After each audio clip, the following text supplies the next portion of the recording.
most important books that you can read on a personal growth journey.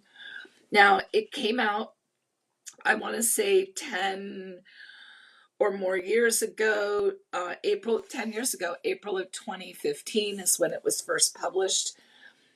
But this is another one of those books where the information never expires. There are three primary tenets in this book. One is that vulnerability is not, never has been, never will be a weakness. And I'm going to talk about that a lot. The second tenet is, okay, I made a couple of notes. Where did I put this? To be vulnerable, you have to understand that you are worthy of being loved, right? You have to internalize that you are able to be loved. You have to show up and take the risk that being vulnerable is going to open the door to that. And then your willingness to be vulnerable determines the depth of your courage. And so I'm going to start with a story, and I've shared this story before, so if you are not new to me, you probably have heard it. But I went back to school in my mid-40s to become a therapist. And I was going through what I will call a horrific divorce at the time. You know, that aside, what was really happening for me as I was going through this huge self-awareness development. I mean, I would, in part, it was going through a divorce because I realized that I'd married a serial cheater. But what was even bigger than that was that I didn't understand where I went, because the person I thought I was would never have stayed in that marriage for as long as I had. I was in that marriage for more than 15 years. And it was that awareness that really had me digging into, where did I go? Who was the woman standing in front of the mirror in that moment? And so I started to pursue this really intense self-awareness campaign and personal development campaign. And while I didn't start with this book, I dove headfirst really deep into it. And so anyway, I'm enrolled in school, and I had to finish my undergrad. I had never done that. And I'd taken classes for 5 years, so I was able to transfer a hefty number of credits into a new program, but I had still had a full 2 years in order to complete my my bachelor's. And I was a psychology major, and driving onto campus one day, I had about a 40-minute drive, and the whole way there, I was on the phone arguing with my soon-to-be ex-husband. And I'd been crying, and I'd sat in the parking lot for a little while, and I cried, and I was going to meet one of my psychology professors. I was doing research for her, and I walked across campus, and I tried to, pinch my cheeks and try to get the crying face lifted. And I showed up in her office. Now, I also have to set the stage that at the time I was a 45-year-old mom, and she was pretty much fresh off of her PhD program. And I'm 5'10" and a pretty good sized gal. And she was probably 5'2", and if she weighed 100 pounds wet, I would be surprised. But she was very sweet, and I loved the work that she was doing. So I was doing this research, and she's very bubbly, and I walk in, and she goes, "Hey, how are you?" And I'm like, "I'm good." And I'm sure that my energy was really ugh. And she got up, and she closed the door, and she came around, and she must have put her hand on my shoulder or something as um, as she came back to sit down, it's all I needed is I just burst into tears. And she's like, and I said, oh, I'm sorry. I can't stand it when I am this weak. And she said, don't be silly. Do you have any idea how much courage it takes to express your emotion? And this was in 2007, so 8 years before Brené Brown, actually 2006, I guess. So 9 years before Brené Brown wrote this book and taught the world about vulnerability. And I've never forgotten that moment. Um, it is easier to suck up your feelings and dismiss them or lock them up, cast them aside, pretend they don't exist. That is the easier thing to do. Because when we express our emotions, we risk judgment. And as we're going to talk about, vulnerability is required to truly be seen as a human being. And that's, at the end of the day, that's what we all want, right? We want to be seen. And that day, for the first time in my entire life, and keep in mind, I was 45, I understood that we'd gotten it wrong pretty much all of my life. All of my life, I was told to suck it up, put your good big girl pants on. What are you crying about? I'll give you something to cry about. You name it. And many people, by the way, still do that. This idea that expressing your feelings is the truest form of strength, even if it's tears, is still new to a lot of people. So anytime I can pay it forward and teach people about vulnerability outside of my office, I get very excited to do that. So if this is something you need to know, please hang out, and hopefully you'll learn something. And if you need a minute to grab a pencil and a paper, this is a book discussion about the book Daring Greatly. All right, so what is vulnerability? Brené Brown defines um, vulnerability as the courage of putting ourselves out there. And it's the courage of being open despite knowing that it might be uncomfortable or hurt us. And once we're able to do that, then, and really only then, do we get the full spectrum of what life has to offer us. And I want to make it a really significant point that if we want to be known, we have to show our whole self. And I didn't do that up until that point in time, up until I'm 100% sure that the reason that I was in a marriage that was so unhappy and so wrong is because I felt desperate for love. And I sacrificed, in that desperation, I sacrificed my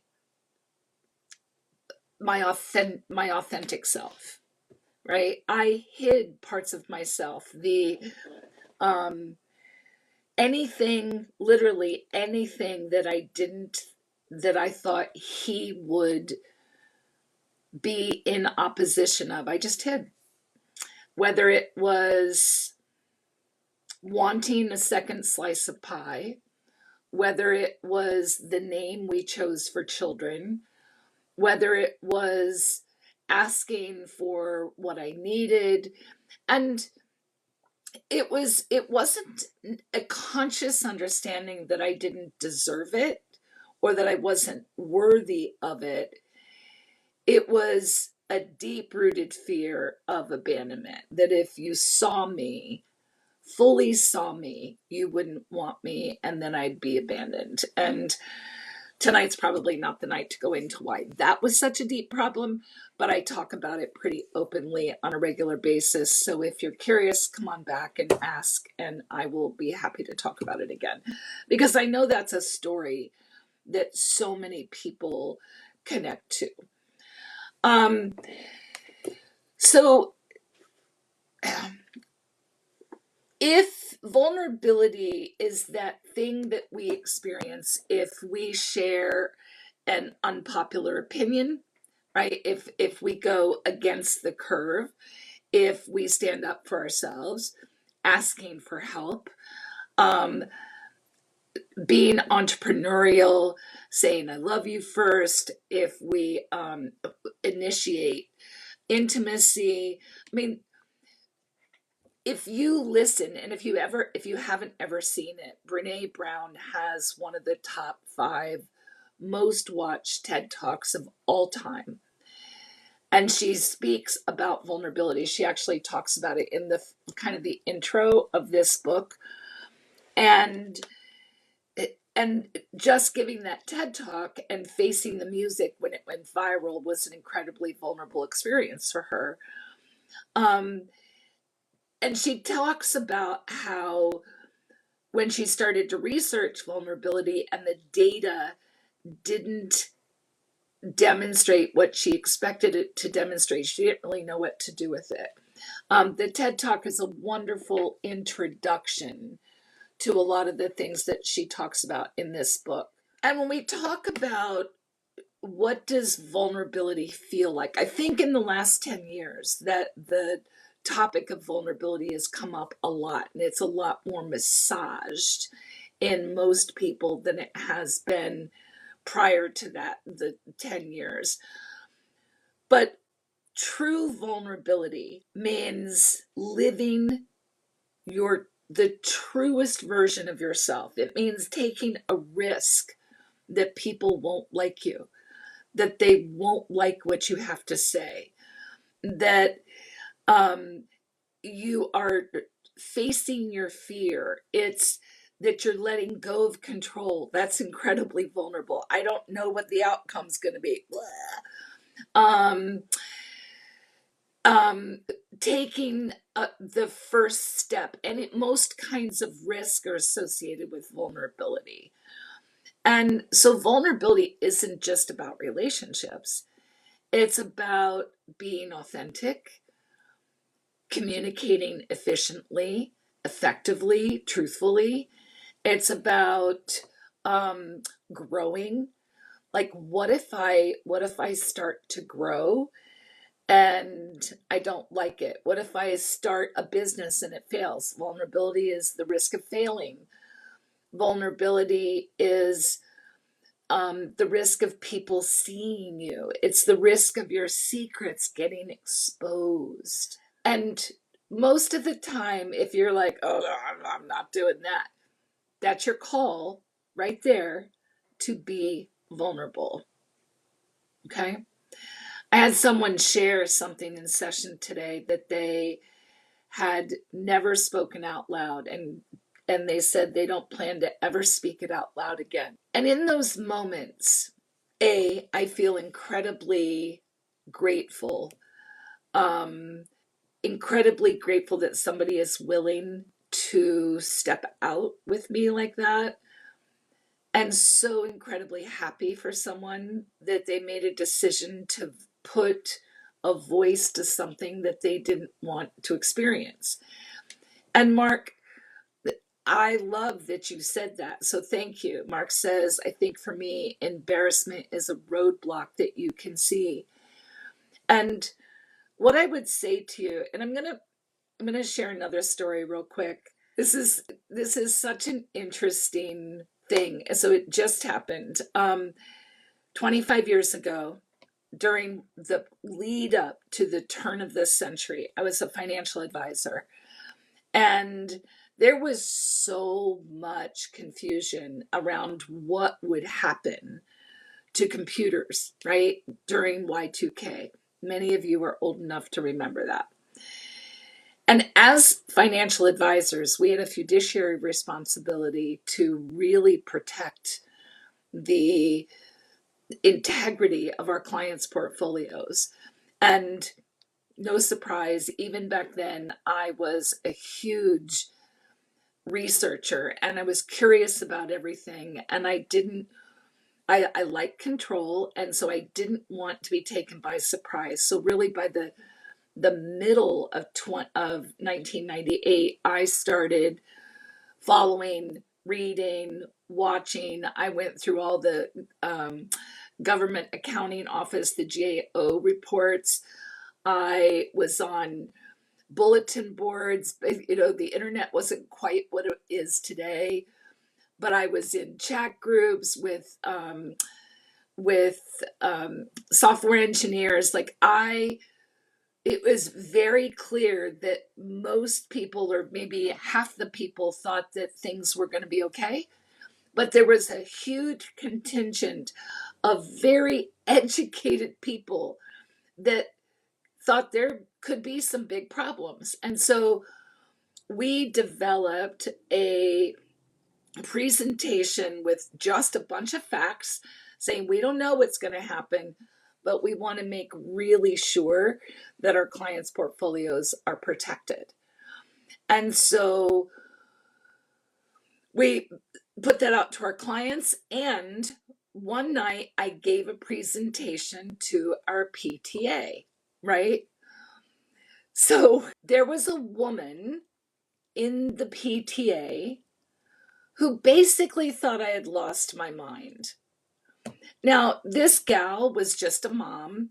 I say just a mom. She was the mom of somebody that my kids went to school with. And our kids at the time were incredibly young. Like, I want to say 5, 6 years old.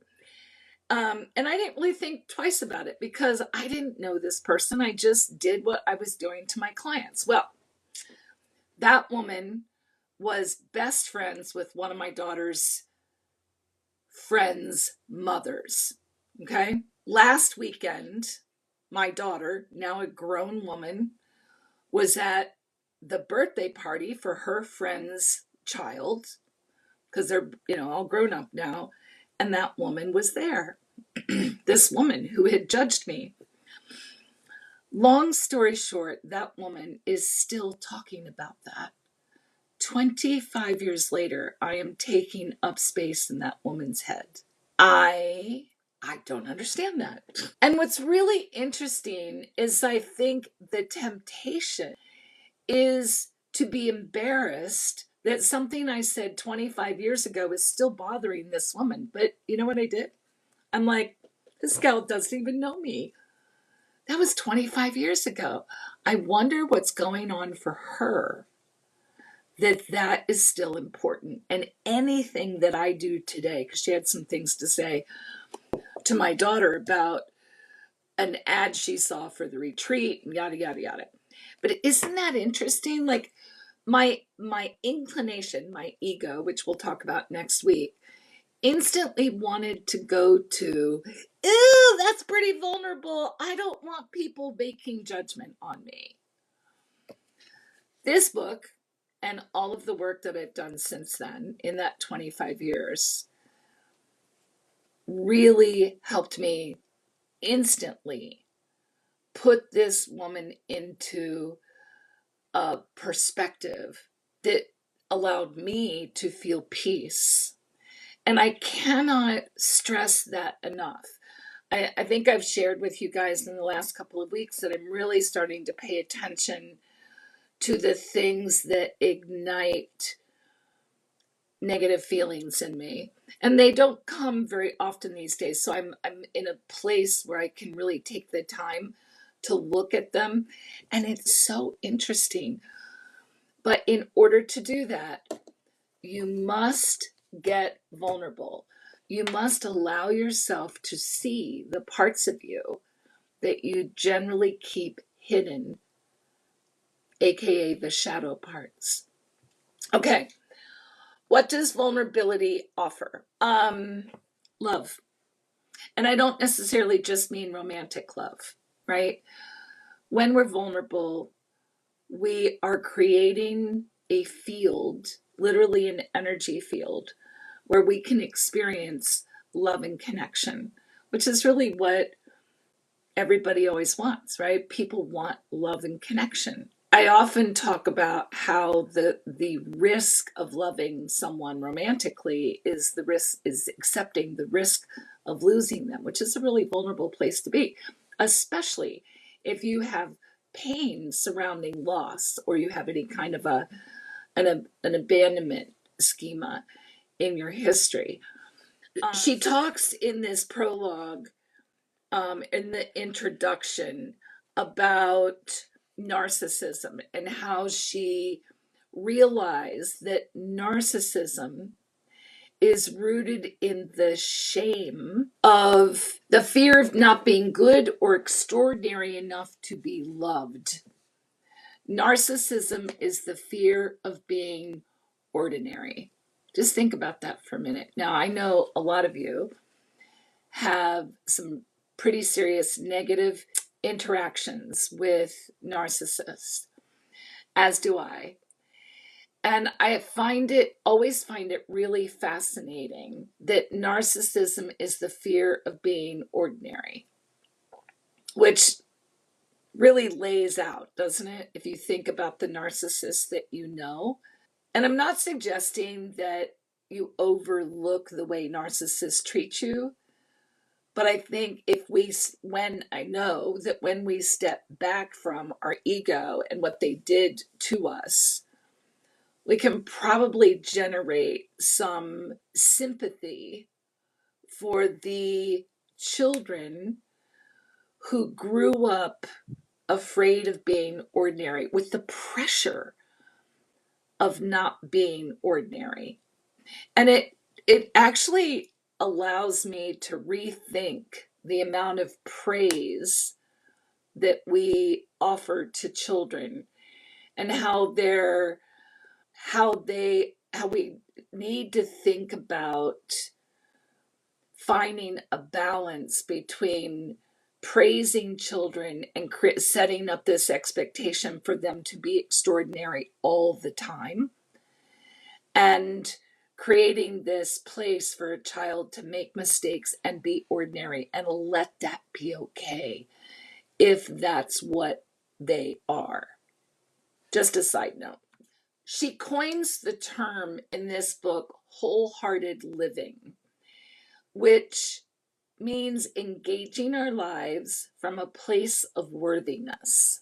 Now, I just want to say that again. Wholehearted living is engaging in life from a place of worthiness.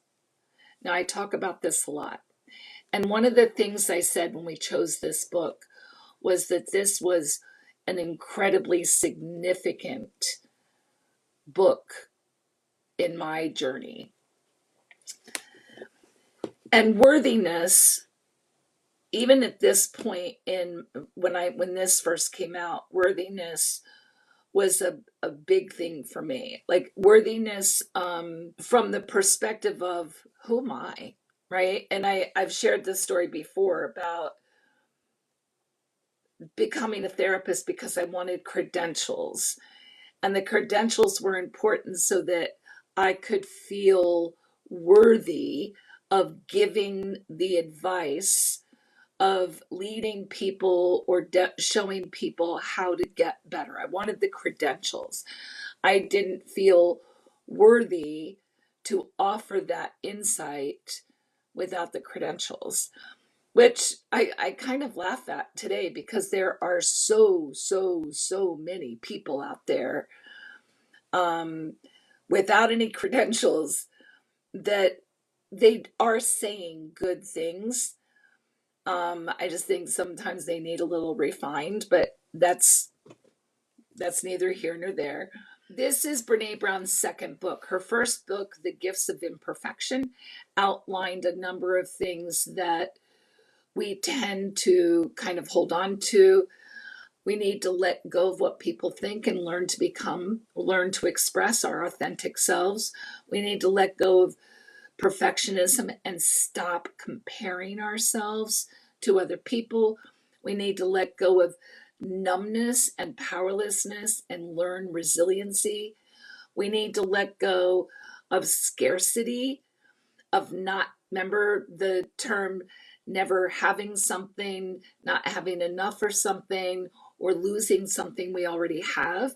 That fear of scarcity inhibits our ability to be resilient. We need to let go of certainty and learn how to trust, really hard for a lot of us. We need to let go of comparison and be creative and just really embrace where we are. We need to let go of busy and stress and learn to rest and play and incorporate more balance into our lives. We need to let go of anxiety and learn how to be still. We need to let go of what we're supposed to do and discover what is valuable to us. And then last but not least, in her book Gifts of Imperfection, she talks about learning to let go of being cool or always being in control and to let your goofy side come out. And a story that I'm not very proud of, but I'll be vulnerable and share it with you. Again, before I became a therapist, after my divorce, but before I was in practice, I briefly dated this man who had a really unique personality. And we went to somebody he knew was getting married. I think it was somebody from his office. And he was out on the dance floor having the time of his life in a very unique way. And I was embarrassed for him. I think that's the best word to use. I was embarrassed. I was embarrassed to be with him. I was embarrassed to watch him. And I remember this person sitting at our table who was watching, and she said, with all of this admiration in her face and in her voice, "Oh my gosh, look at him. He's having so much fun." And again, that was 18 years ago, and I still remember how I felt in that moment when I realized I was judging how much he was outside of norm. And she could so clearly see authentic joy. My ego, I was all in ego. I was fully embarrassed for the way he was engaged, and all she saw was joy. And I remember thinking later that night, I want to get to a place where I can see joy when people behave outside of norms instead of feeling so vulnerable and embarrassed. I'm there today, but that was an eye-opening moment for me to realize that I was so self-centered that all I could think about was how that reflected on me. And this other person, much younger than me, was able to see joy. And it was a defining moment for me then. Okay, chapter 1. She talks in chapter 1 about scarcity culture and how we don't have the confidence that we'll ever be enough, that we'll never have enough, we'll never be enough, we'll never be smart enough, we'll never acquire enough. And it's so interesting because I think this was probably, I don't know if scarcity culture is as prevalent today as it was 10 years ago. And you guys can kind of tell me what your experience of that with is. But I tend to see less of that today than I did in the late 90s and going into that first decade of the 2000s. There was still a lot of keeping up with the Jones mentality then. And not that it doesn't exist today, we still are very rooted in materialism. But I think people are slowly starting to learn that acquiring isn't what defines who we are. There are three components of scarcity, according to Brené Brown. One is the shame, the fear of ridicule, finger pointing, put downs. I think everybody is afraid of that. Comparison, um, comparing and ranking held to a narrow standard rather than acknowledged for uniqueness. And then disengagement, people keep to themselves, nobody shares and nobody pays attention. And Jen, I really, I do think that that exists in a lot of pockets. And I definitely feel that I've seen that more in my practice as a therapist. I think that what I see is that people are talking about how to move out of consumerism into something that feels more aligned with who they are. And so that's a really positive. She says scarcity is dangerous because it makes it harder for us to own our vulnerability and imperfections and to live our life knowing that we are worth it. Scarcity mindset breeds jealousy, greed, and other aspects in life. And I think we've all probably had interactions with that.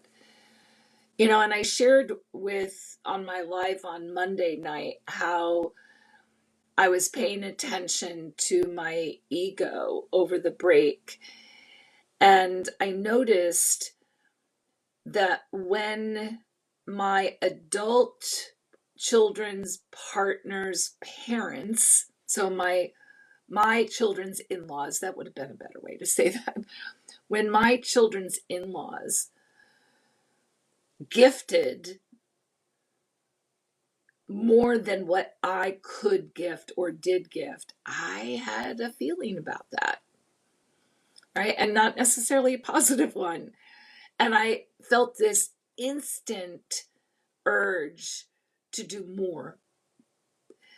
Now, I was able to reconcile pretty quickly, thankfully, that no, Leslin, you gave what you were able to give. You gave the most authentic gift you could give. That's enough. But I had to say it a few times because I was triggered that what I did wasn't good enough. And you know, I shared that story with one of my clients today, and she said, geez, you mean therapists have to do work too? And I'm like, of course we have to do work. I don't think we ever stop learning. And I really believe that the more we learn, the more opportunity there is for us to recognize these things that pop up, right? And I think that's what I recognize is that it's so much easier for me to see the growth opportunities today. And when I find one, if I have some tools, I'm much more quick to use the tool than I would have been maybe 25 years ago. The opposite of scarcity is enough. It's not abundance. And I want to make that really clear. The opposite of scarcity is not abundance. It's enough.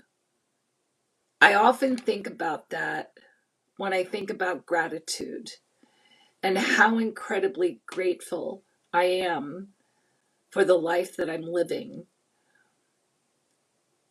It's much more modest than a lot of people's lives. And yet I absolutely have everything I could want and more than I need. It's not the biggest, it's not the best, it's not the most recent, it's not all the bells and whistles, but it's enough. And I think that it's really valuable to get to a place where we value enough. In chapter 2, she talks about debunking the myth of vulnerability. And I think the biggest myth is that vulnerability is weakness. And I think I covered that pretty well. The second myth are people who say, I don't do vulnerability. I can't get vulnerable. But vulnerability is where emotion comes from, right? So if you aren't vulnerable, you cannot have all of the other things. So I think in her TED Talk, she talks about how wouldn't it be nice if there was this gate we could put down and we could only let positive emotions come through, and that all the negative emotions were kept on the other side.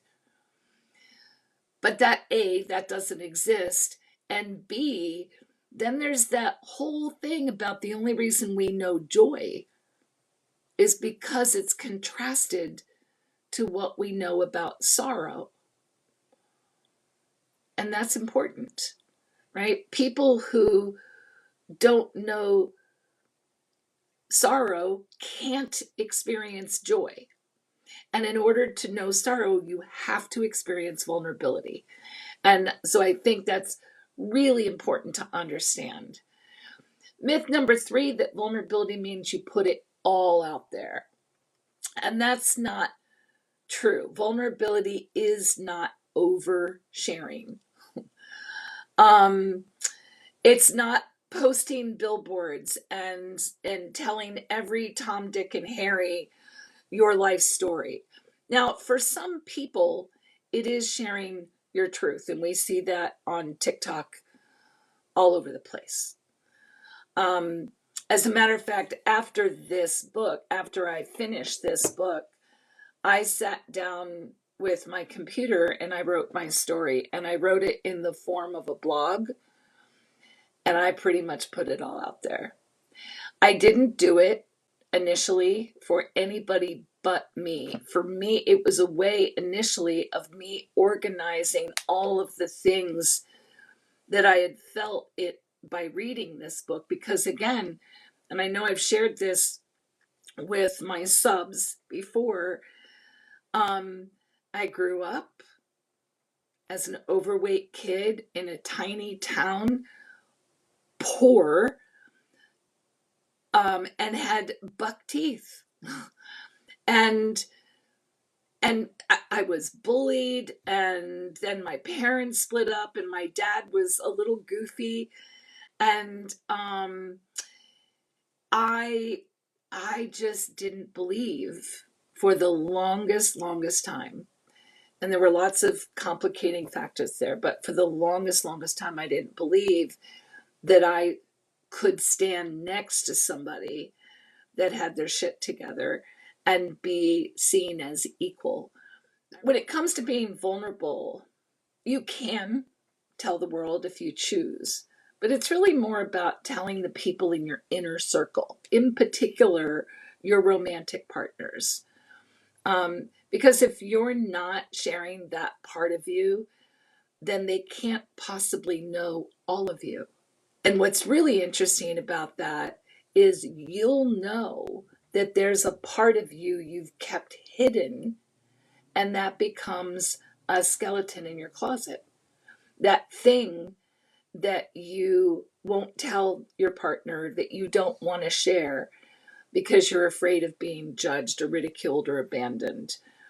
Those are the shadow components that ultimately don't contribute to a strong element of vulnerability. And then myth number 4, it's a myth that it's important for us to go alone, that hyper independence is safety, right? Yeah, scarcity does breed a lot of emotion, Mark. Um, Hyper independence feels safe when you don't have the ability to trust people to help you or take care of you. But hyper independence can be a very, very lonely feeling. In the book that she writes, I think it was next, I think it was after Daring Greatly, it's called Braving the Wilderness. She talks about that a lot. Um, Going it alone is the vulnerability that prevents people from asking for help, right? Again, kind of thinking that if I have to ask for help, that's a weakness. But in reality, when you know your limitations, when you've reached the end of your rope, asking for help takes courage. Um, so that's really important too. All right, chapter 3, understanding and combating shame. And probably her most, hi, Dr. Kathy, how are you? Happy New Year to you.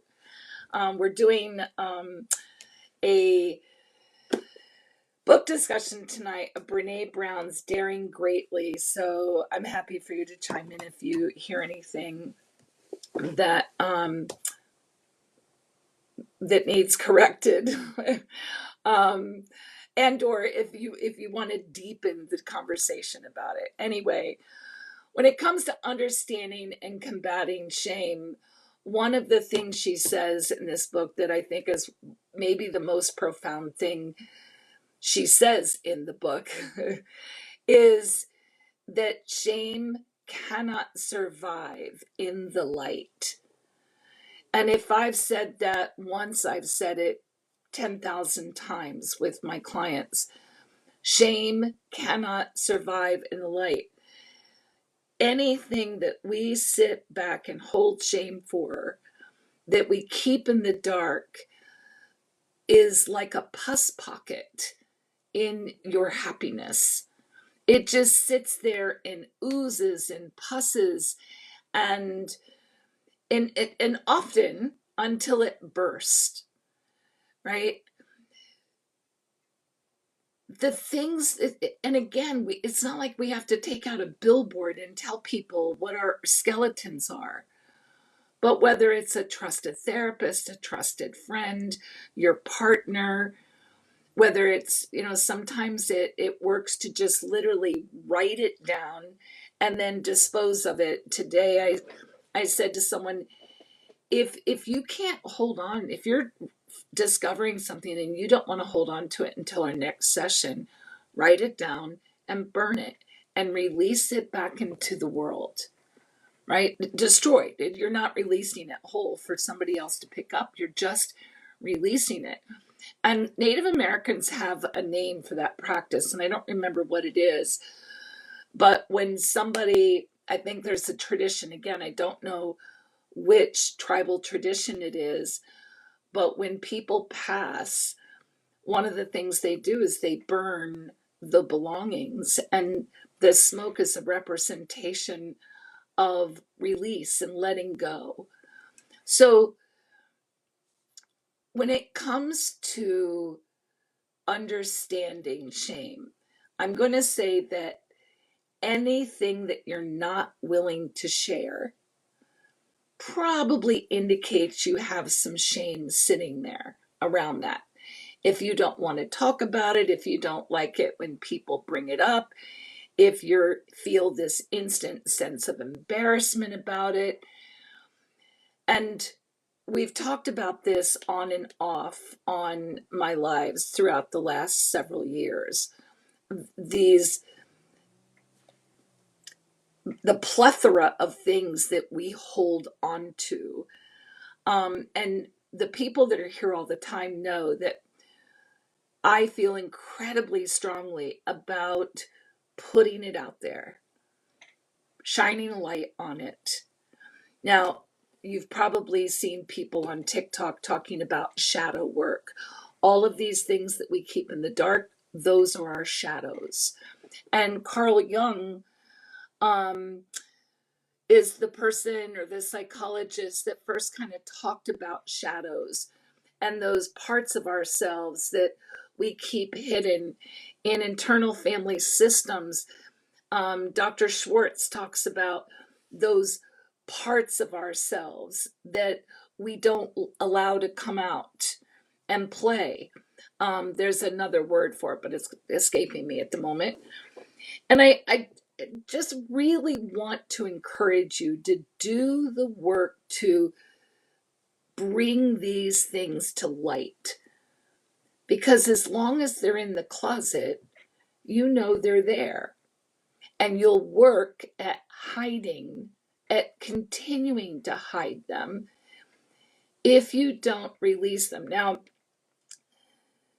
people often ask me, well, but it's so embarrassing. And that's where radical acceptance comes into play. It's not happening right now.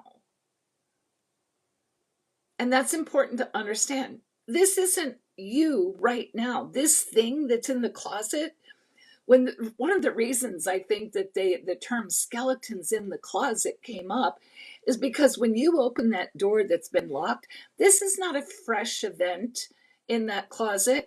It is dusty, it is cobwebby, and there is no meat left on those bones. It is long gone. It is over. And here you have been carrying this shame and embarrassment with you year over year over year for something that died, that ended decades ago.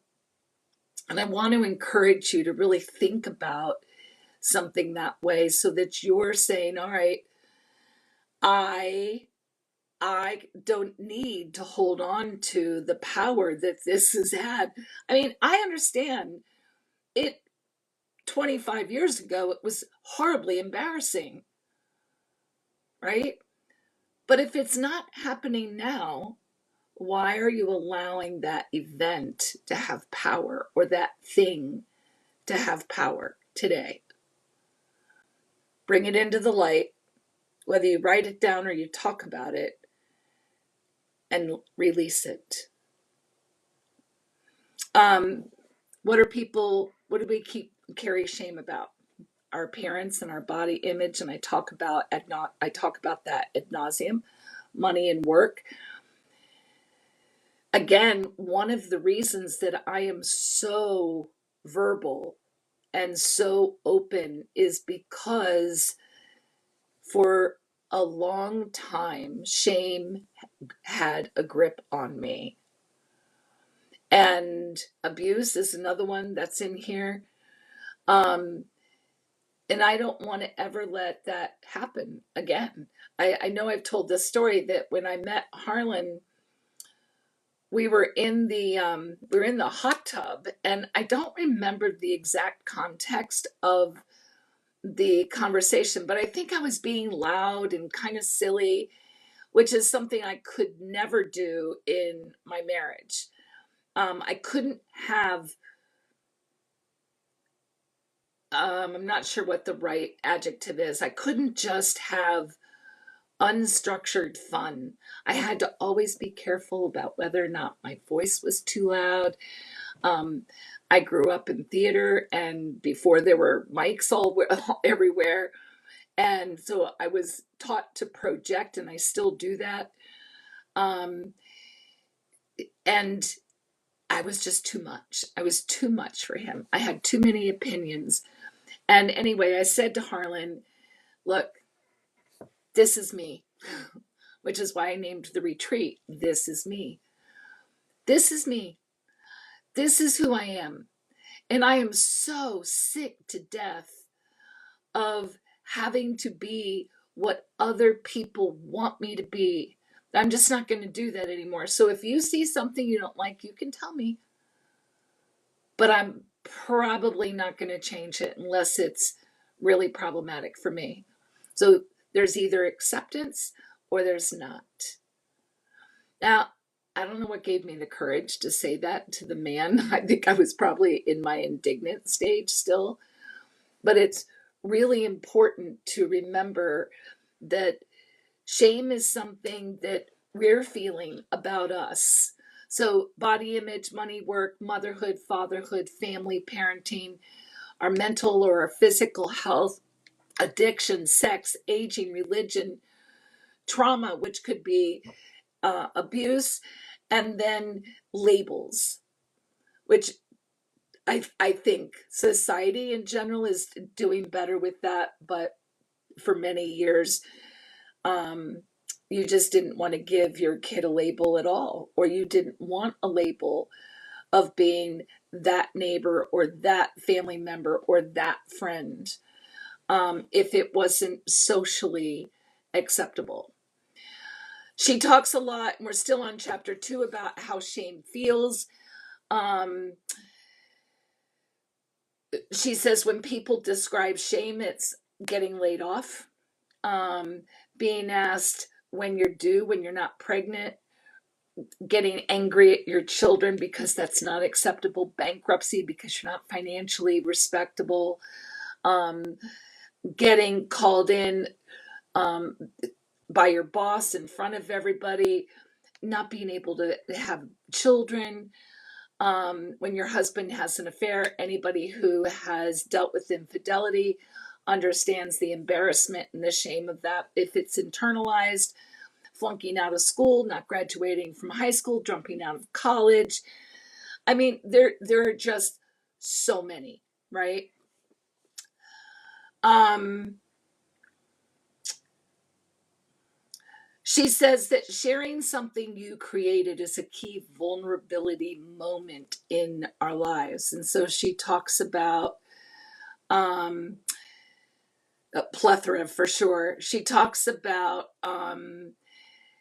how what we feel when we share something that we've created, and we don't get the response that's validating, and how so many of us go instantly into shame when we receive constructive criticism, and what we do with that. It's the voice of shame saying, well, I never should have tried, or I'm going to give up, I'm not going to do that again. I know people who attempt content creation and have really valuable things to say. And if they don't develop a following really quickly, they give up because they're like, nobody wants to hear what I have to say. People aren't interested in me.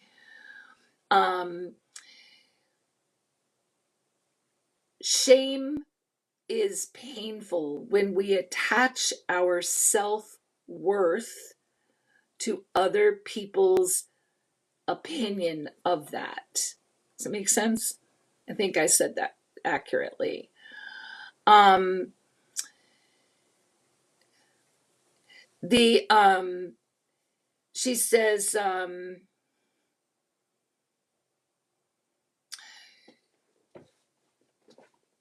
she talks about fixed mindsets versus growth mindsets, and that if we have a fixed mindset that if I do something and you don't like it, that speaks to my value and not necessarily the skill level that I've achieved or that I have the potential to achieve. And if you have a growth mindset, then you see that criticism or that feedback as an opportunity to learn and improve. If you have a fixed mindset, it's very often attached to instant validation. Projected opinion of others. Exactly.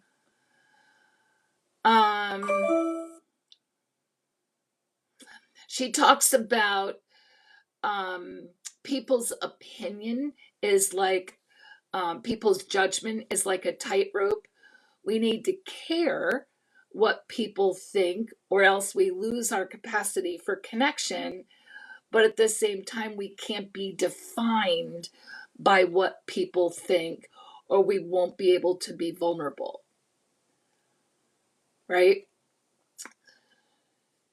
I think I told you at the end of the summer, I did an art show, and I am an abstract artist. So my art is very subjective, right?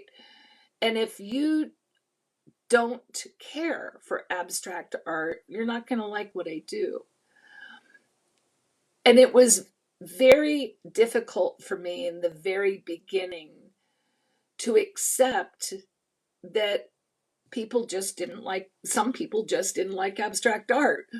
And but I intellectually know that, right? Intellectually, I don't like liver, but that's not liver's fault. It's my taste buds that don't like liver. Liver is perfectly good for a lot of people. A lot of people still eat it, but I don't like liver. That doesn't change liver's value. And if we can remember that for ourselves, it took me a long time, even as a therapist. If a client didn't come back, my very first thought was, oh God, they didn't like me. I must have said something wrong. What do I need to change so that people will want my guidance? And I remember, thank God for early supervision when you just come out of grad school. And I remember saying to my post-grad supervisor, all of that, and he's like, do you like everybody you meet? And I'm like, no. And he goes, then what is it exactly that allows you to think everyone that you meet will like you? And I hadn't actually ever looked at it like that, and that was a little humbling for me as well. And so now it's just, if I'm not your cup of tea, that's perfectly okay. Just like that woman for 25 years ago. I'm obviously not her cup of tea, but I don't even know her. So I'm not sure what part of me is not her cup of tea, but it's not a reflection of me. It's okay. Um, and I think it's really so important to get to a place. Of course, we know that because we've talked about that with other books that we've been reading. Um, all right, then she talks about shame versus guilt and self-talk. Shame says, I am bad. Guilt says, I did something bad, right? Guilt is appropriate in a lot of cases. Shame, on the other hand, I don't see value in shame because I don't believe, and I know this if you've been hanging out with me, I don't believe that we are at the core bad. I think that we've can learn, and I don't really love using words like good and bad, but I think there are many of us who have adopted erroneous messages. I think there are a lot of us who are in pain and we haven't been taught how to express that pain or how to heal that pain. And so we act instinctively instead of intentionally. And so the statement, I am bad, I am worthless, I don't deserve it, that rumination that happens in our self-talk is very destructive and perpetuates shame that really doesn't belong there in the first place.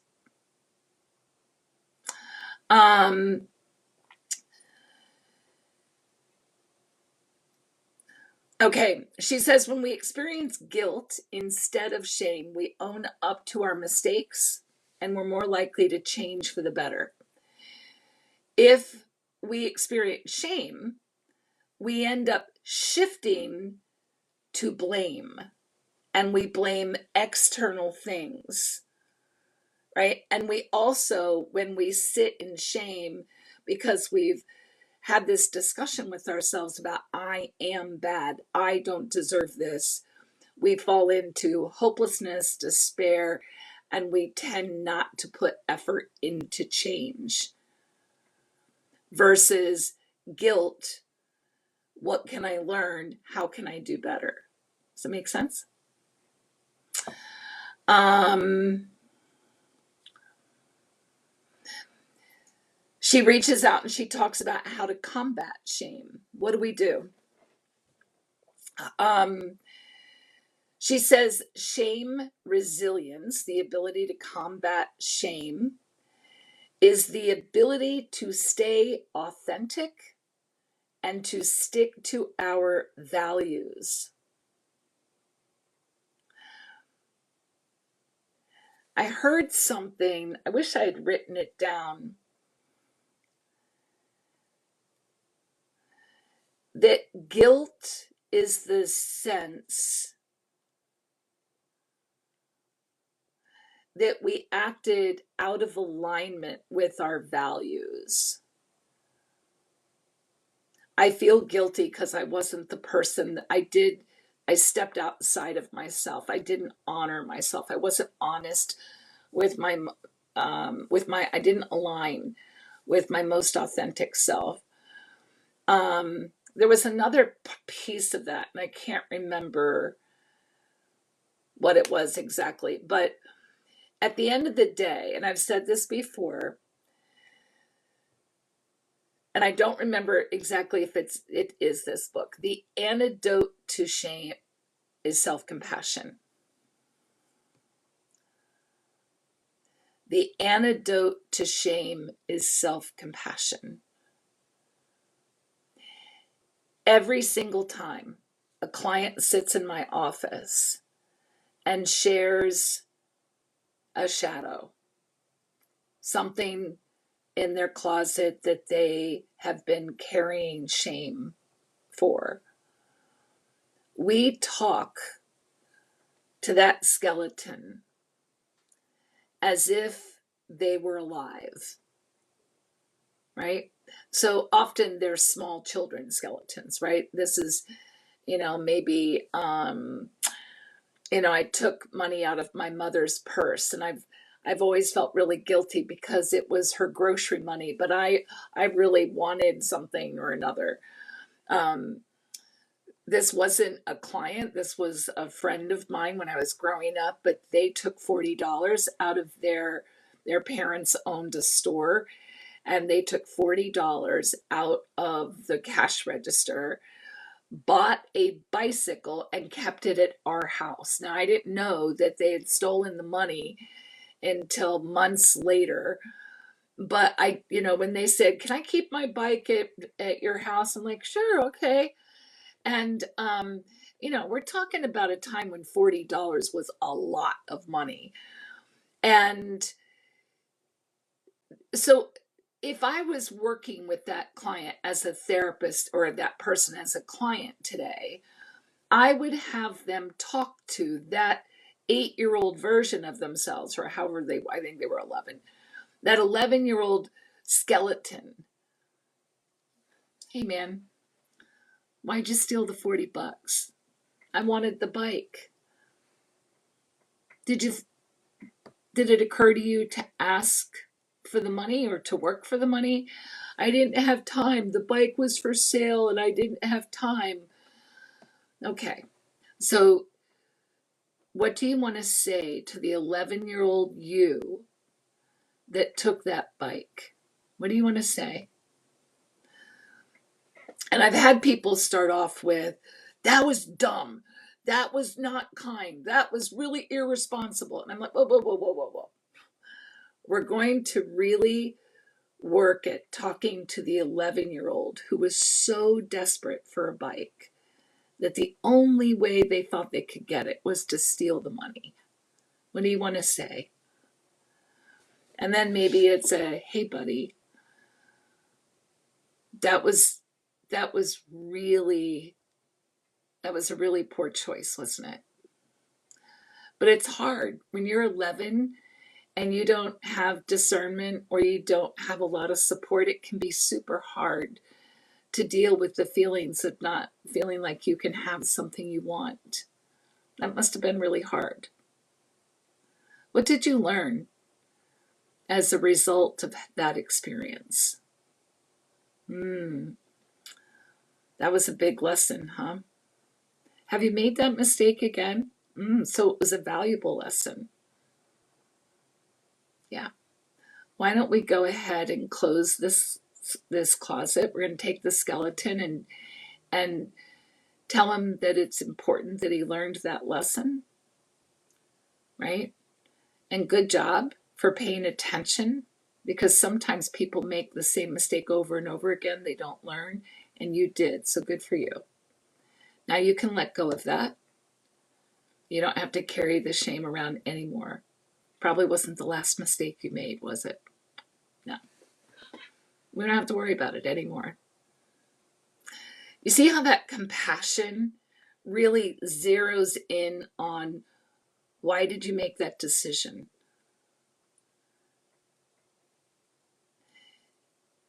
What part of you was feeling deficient when you made that decision? If this was something you did, I have people all the time who feel shame for something that they didn't have any power in, right? Where they were the victim, but they've carried the shame of the behavior, even though they were the victim. So this can get a little complicated, but at the end of the day, it's still going to be about self-compassion and to recognize the humanity in the person, in yourself, and offer compassion to that human side of you, to that imperfect side of you.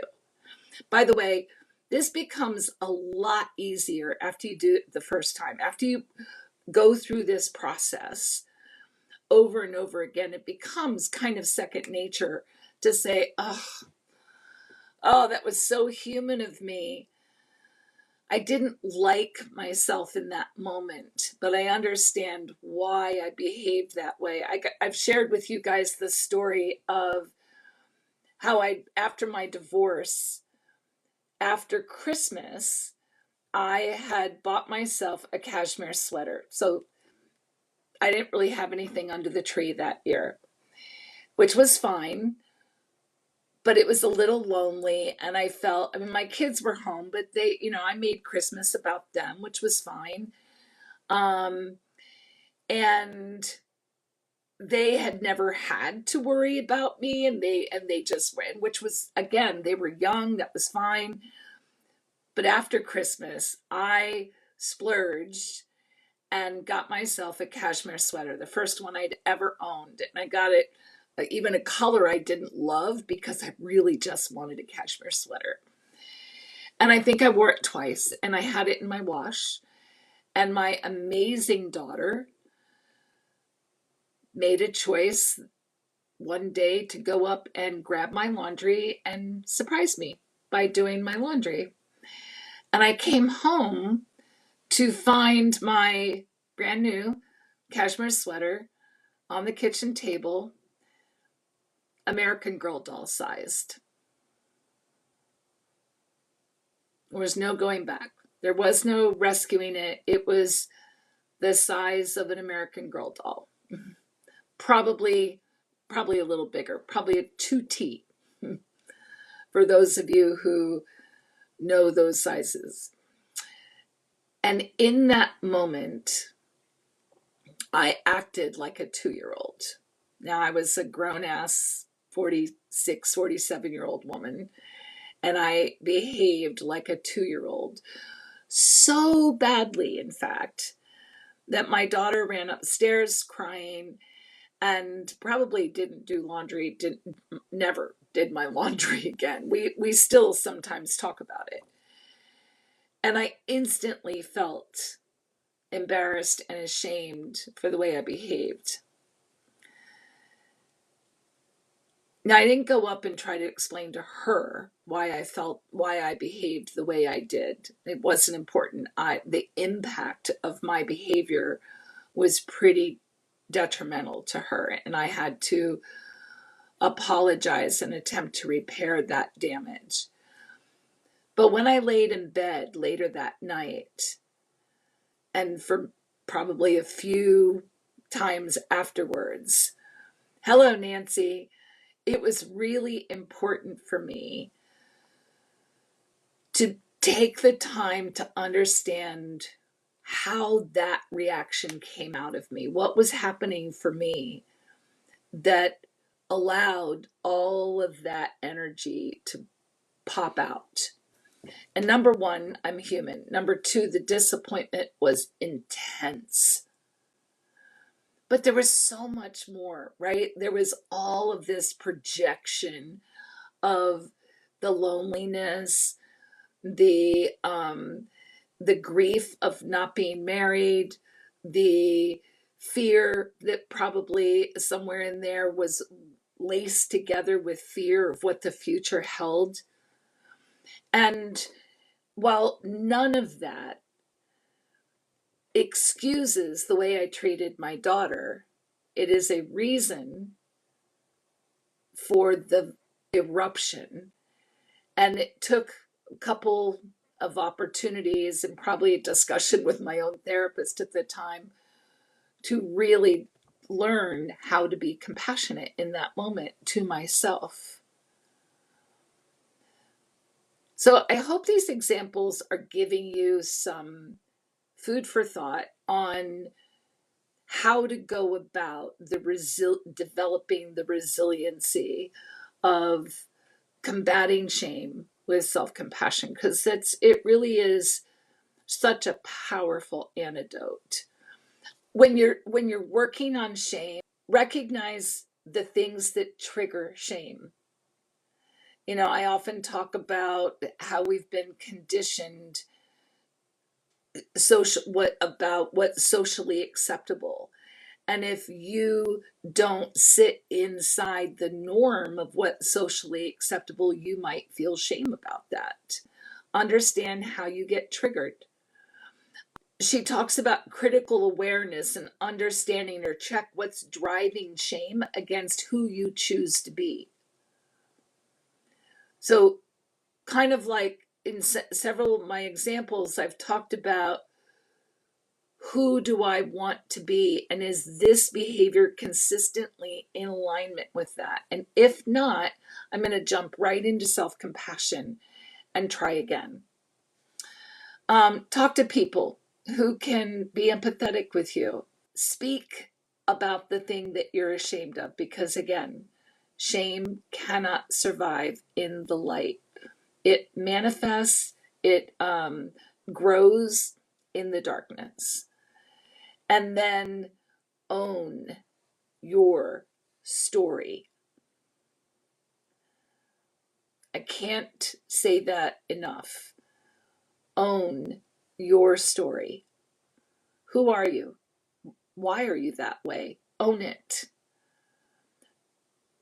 There's no value in sitting in shame. If you are poor, own it. You don't have to necessarily remember the opposite of scarcity isn't abundance, it's enough. And so, when I was broke AF, pretending that I didn't have value. And it wasn't necessary for me to be rich to feel better. But when I had enough, I had to work to get enough, and then I could feel better about it.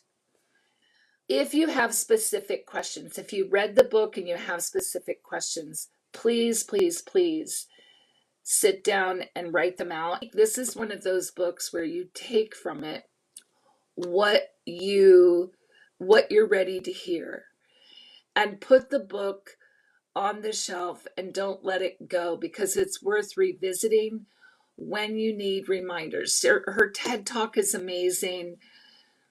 I think all of her books are amazing. I'm going to sign off for tonight. I hope you guys found this helpful and interesting. So, you guys have a fantastic weekend. And if you get snow,